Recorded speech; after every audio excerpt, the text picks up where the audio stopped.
So the narrative from lamestream media has always been that black people don't support Uncle Trump. That's a lie. Most definitely a lie. And I got some clips from all across the internet, from random folks across the internet, I should say, basically disproving that. All right, because of course we love making mainstream media or lamestream media look foolish, as they always do, because of course they always lie, especially when it comes to Uncle Trump. And they still continue to do so, even though they just lost the election. Yeah, I say they because we all know mainstream media is just an arm of the Democrat Party. We've already seen that. But anyway, in this first clip here, this is actually a recent clip that just happened a day or so ago in the White House. So I want to check this out with you guys. So let's dive in. And I shouldn't say this because it's politically incorrect. She said, she's beautiful and you are beautiful. I'm not allowed to say that, that could be the end of my political career, but I'll say it anyway. But you are beautiful and you're beautiful inside. So I wish I had more reporters like you.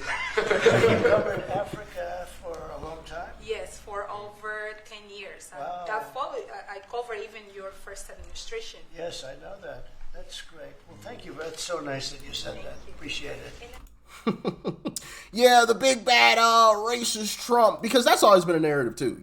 They spew out this lie that Trump is racist and he hates black people and he hates people of color and blah blah blah blah blah.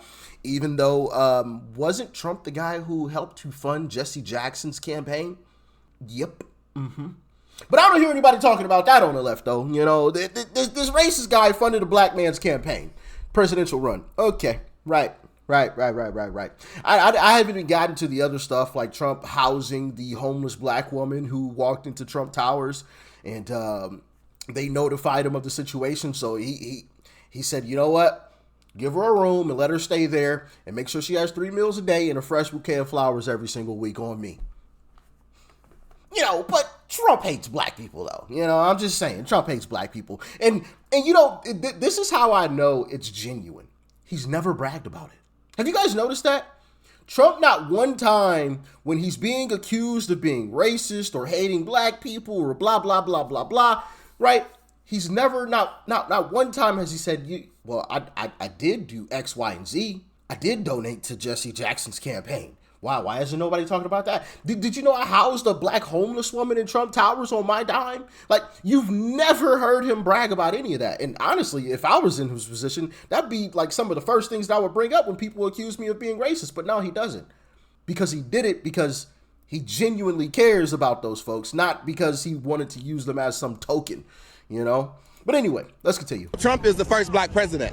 Amen. Because he's the first one that has actually addressed issues in the black community. Like, Obama didn't do it. He said it, not me. I mean, in my lifetime, I've gone through Clinton, Bush, and Obama. Neither of them have done anything. They certainly haven't advocated for responsibility and taking ownership of your own life and knowing that you are an individual and that in America, you have freedom. We defined you as free. They didn't even put America first. Yeah, God. Donald J. Trump puts America first. So you gotta love that man. Awesome. Got to. You guys, this event is absolutely incredible. What's happening in this country, what's happening here in the heart of Los Angeles, California. We are flipping. This is amazing. That is amazing. And that's on point. That is on point. A lot of these past presidents, most of them, if we're being quite honest, didn't care as much about America. Trump is actually putting America first, and he's not pandering, right, to try to capitulate or to try to gain support from anybody. Hey, if you want it, suit up and lace your boots up. Go get to work. Go get to work. I think that is one of the best messages you could give out to America today, because you got so many lazy mother lovers out here who want to live off the government and Uncle Sam is their baby daddy and all this extra stuff. Like, nah. Suit up and lace your boots up and get to work. Next clip. Got a quick question for you. The greatest black leader in American history, Martin Luther King, Abraham Lincoln, Malcolm X, or Donald Trump? I'm going with Donald Trump. American history, Martin Luther King, Abraham Lincoln, Malcolm X, or Donald Trump? I'm going Donald Trump. Man, I love it. I love it. Hey, I agree. Donald Trump, baby. Uncle Trump, without a doubt. But, you know, it goes even further because there's situations and circumstances where these leftists, these Democrats, spew out lies about Donald Trump. And, you know, black folks come to Uncle Trump's defense. Doesn't have any power. Chuck, I don't agree with that. People were outwardly racist while Trump was in office. He gave the white people. Like who? He made it comfortable for people to be outwardly racist about how they feel. Like who? Chuck, no, he didn't. The climate was a lot different. Studies came out about the racial divide trending in the wrong direction in 2013 when Barack Obama was entering his second term when the Black Lives Matter movement jumped off. Let's not make it seem like Donald Trump led to this big increase in the racial schism in this country. That happened under Barack Obama. Since we want to go there, since we want to go there. But did it happen? Since we want to go, it happened. Yes, it did happen. Yeah. We talk about one-way aggression. You allowed to be openly racist towards one particular group of people, and it's white people. Let's call a spade a spade. White dudes are pussies. White men are the issue. White men are the biggest threat to America. They are. You got analysts on MSNBC, CNN openly referring to Donald Trump and his voters as Nazis. Nowhere in popular media do you see white people saying the kinds of things that you see people saying about white people on national television, from Joy Reid, Trevor Noah, Don Lemon, over and over again. But Chuck, you don't see that anywhere else. Because you can't get on mainstream media and make light of other races doesn't mean that the racial climate is still not what it is. The reason why the racial climate is what it is because that's what critical race theory seeks to do. It seeks to polarize for the purpose of finding people who are sympathetic to your cause. And you keep on dividing one group onto itself until you create a group of disenchanted, angry, dysfunctional people that you can then use for the purpose of your liberation. That's not my words. Those are the words of Herbert Marcuse himself. Anybody talking about race in this country or talking about critical race theory and have never heard the writings or the words of Herbert Marcuse, you cannot sit at this table and talk because you don't know the theory, you don't know the science. Look, but like somebody never heard of them, but in their own eyes, they look out into the world and think, yo, that shit is fishy to me. I don't give a damn about what you go out in the world and see. A racial slur was spray painted on the front gate. Alexandria Ocasio-Cortez is dealing with a racist news found in the garage stall of Bubba Wallace. See, this is all about narrative weaving and storytelling because they play upon people's emotions and how they feel. If I go to a doctor and tell a man, I feel like I'm having a heart attack, the doctor is going to run a specific set of tests to get to what is actually happening. He has to know the truth. He can't do medical procedures upon me based upon what I tell him I feel. He has to know for a fact. He has to know what he's talking about. So he has to do a battery test. He has to do a test because if he does the wrong treatment to me based upon what I feel, he could kill me. Come on now. I'm just saying, hey, the brother was speaking some facts. Absolute facts. And these folks on the left want to talk about feelings. I feel the climate. What climate? What white person is going after you, bro? Like that's what I don't get, man. These Democrats, bro. Well, you know, white supremacy. These white folks, and I'm like, bro, just walk down the street. Not a white person is bothering you. If anything, a white person. Hey, how's it going? How you doing? Where's all these videos of white people attacking black people? Show me, please. Show me, because apparently it's rampant out here, according to these Democrats. All these white people, man. You know, and he was 1,000% correct when he said you don't see the type of the type of vitriol and hate and just blatant racism coming out of white people's mouths towards black people the same way some black people spew it out to white people. Like openly, too. Openly. And then these same black folks who say, well, black people can't be racist. I'm going to be honest. Hey, listen, black folks are probably the most racist in this country. I'm just being completely honest. I know that might be a little controversial, but based upon what I've seen and I've heard some black people say, that's facts. That's facts. All right. And y'all let me know in the comments in the comment section if you agree. Next clip. So the border's closed. We know that. Everybody knows the border's closed. Obviously, they don't want to give Trump credit for it, but we know that the border's closed. But there is something else that I really have started noticing. Have you ever noticed that Trump has gotten a lot of people out of captivity?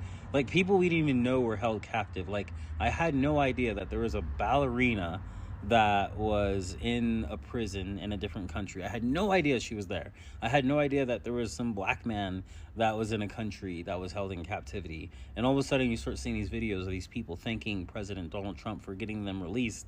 And it's like, it's so sad because the media will not show that. The media will not display it. They will never do anything that they should, because they're supposed to be unbiased, of course, but they will never do the right thing to show that Trump is doing a good job. And despite all the different things going on, you have all these big deals taking place, like the Houthis. He made them tap out. He bombed them so much that they basically said, hey, look, we are not going to be attacking any more ships. We're done doing that. That was a bad idea. And because of all the bombs you dropped on us, we're tapping out. Like, that should be all over the media, but it's not, because the media wants you to believe that Trump is bad. They have to make sure that you believe that he's bad, and it's just crap. You know, even in China, they don't watch their own media. You know what that is? Because they know that it's garbage. So at the end of the day, I'm happy that Trump is in office, and I'm happy that he's doing what he's doing, and I hope that he continues doing it. I am so proud of everyone. I am so proud of the fact that there is less fentanyl coming into America. I'm so happy that we just had the biggest fentanyl seizure ever. I'm so happy that we're finally getting these people out of our country so that our children can have a safer chance at survival. Thank God for that. Absolutely. Absolutely. I couldn't agree more. Trump is making this country great again. Exactly what he promised. I am a proud black Donald J. Trump supporter, and I don't have no problem with saying that. It ain't no shame in my game, although I get a lot of backlash and criticism from people that are my similar shade. You know, Me the too. ones that support the party of pro-choice but have a problem with other people that choose differently from them. Yep, Democrats. You know, they like to think that I'm supporting a white racist supremacist, but they can't name me one policy that Trump has signed that was racist. Meanwhile, I can tell you what the party that you support has been behind. Just in case you forgot, your party was behind slavery, was behind the KKK, True. which was a terrorist group, was behind the Jim Crow laws, Yep. and also was behind the 94 crime bill that incarcerated mass numbers of African American men, okay? And that has suffered from that still to this day. I'm sure a lot of us know somebody that's a felon or have that on their record because of that bill alone, okay? So y'all can miss me with this BS. And you know that little fake black Indian woman that they had neck and neck in the polls saying that they were side by side when that was found to be untrue? She reportedly was locking up or holding, should I say, African-American men longer than their sentences just to get cheap labor out of them. But y'all don't want to talk about that. Interesting. And then you want to say that I'm a part of the 8% that voted for Trump. Now I see why our president is trying to get rid of the Department of Education, because this liberal education ain't worth shit. The math ain't mathing, you guys. Remember back in the days when they said that it was the black vote that determined which side would win? Why do you think they were flying all these illegal immigrants in? And they had Obama out there pandering to us to vote, okay? Although when he was president, he didn't do absolutely nothing for us. And he was from Chicago, a city that's riddled with black-on-black violence, but did not visit Chicago reportedly one time during his entire 8-year presidency. That's a great point. All of a sudden, he came out this past election cycle pandering to us. Okay, why do you think they did that? Because it was more than 8% of us that voted for Trump. If he won the popular vote, he won all 7 swing states. He won over 300 electoral college votes, and he won more votes than he won the last time. What make you think that it was just 8% of us that voted for him? Oh my gosh, wake up, get a clue, do research. What'd you say, Lord?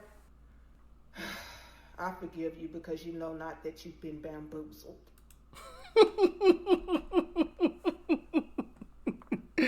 Oh man, talk that talk. That's facts. I mean, she said a lot there. Said a whole lot there that I agree with 1,000%. These liberals and these Democrats always try to accuse Trump of being racist, but can't name one racist bill he signed. And they never want to talk about the person that they voted for, Joe Biden himself, hating black people, right? Calling black kids roaches, saying Barack Obama was the first clean and articulate mainstream black male, giving the eulogy at a K group member's funeral, and so on and so on. And not only that, but she made a great point. If Barack Obama cared about black people so much, why hasn't he helped to fix Chicago? An American city that's nicknamed after a war zone, Chirac. Black people are dying in Chicago on a weekly basis. Where's Barack Obama? Nowhere to be found. Of course not. Because there's no political points to score by fixing that issue, by going to actually help solve the problem, showing that you actually care. He only shows up when it could benefit him, like what he did when the Democrats saw that black men weren't going to support Kamala in the numbers that they expected. And he came out and tried to scold black men. And you saw that one majorly backfired. Okay. You ain't about to tell us what to do. What did you do for black people when you were in office? For not one term, but two. Not to mention, they always say it's a racist country, but this country elected a black man not once, but twice. Come on now. Come on now. And these same Democrats were telling us that Kamala is a black woman, but come on, man. They had this woman out there saying, I clean greens in the bathtub. Like, that's an insult. What the fuck are you talking about? You clean greens in the bathtub. If I walk in somebody's house and they cleaning greens in their tub, I'm walking right back out, and I'll probably never talk to you again. That is disgusting. So the fact that she thought that was going to get extra black votes, so yeah, I clean my greens in the bathtub. Like, that's an insult. But of course, these leftists, man, they bow down to the Democrat Party. The Democrat Party is their massa. Ain't nothing changed. Nothing has changed. Anyway. Y'all let me know your thoughts and your opinions on all of this in the comment section. I've got some more clips, but I'm going to let y'all get out of here. Maybe I'll make a part 2. Maybe tomorrow. I don't know. Y'all let me know if you want a part 2, because I got more clips. I got clips for days, as always. Y'all stay safe out there. Peace and love. I'm out.